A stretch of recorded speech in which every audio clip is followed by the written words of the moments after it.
Minister, the Most Honorable Dr. Hubert Minnis, toured the Bahamas Power and Light, BPL, Clifton Pier, and Blue Hills generation plants on Sunday, August 18, 2019.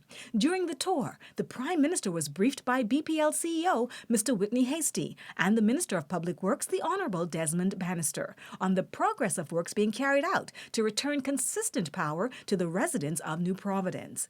Prime Minister Minnis was able to see the fleet of new generators that are part of the new 132 megawatt plant now in progress and engines that are in the process of being returned to full service. There's energy crisis and obviously the technocrats and the professionals don't feel that we've reached that energy state yet. But there's a crisis when you look at and you listen to the cry and the pain of the individuals who are affected.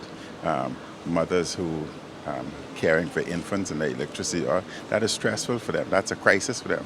Individuals who may be diabetics who are keeping their medication in the fridge and they're off for a certain length of time, that's a crisis for them. Individuals who feel that it's compromising their kids in terms of reading, studying, preparing for school, that's a crisis for them. Businesses also are complaining, and to them it's a crisis because it's affecting their revenue stream and it's having impact on their livelihood, having impact on their businesses. So when I say crisis, I'm looking at the human element, the pain and suffering that the individuals are experiencing as opposed to the definition from the energy status. The Prime Minister strongly re-emphasized that BPL is doing all it can to fix the problems long-term and is currently aggressively executing a plan to mitigate the shortfall in generation to ensure relief is provided to residents as soon as possible. Prime Minister Minnis reiterated that the government is committed to doing whatever is necessary to alleviate this problem. Walking through and having the CEO who was there, it was quite understanding.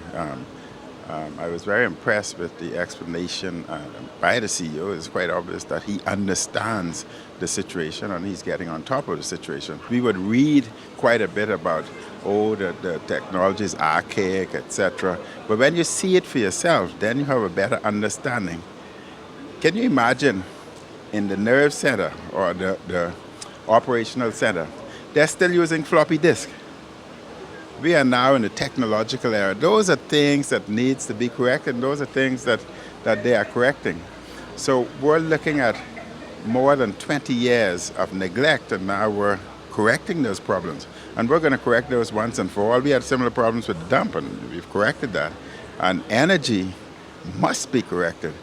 BPL is working to address the serious load-shedding issues and has started to release a daily fact sheet in its ongoing effort to better communicate the extent of the problems and the work being carried out to return the system to normal. The daily fact sheet details the day's outcomes and provides updates on the anticipated issues and progress for the following day. I'm Zenovia Williams, and this has been a BIS Update.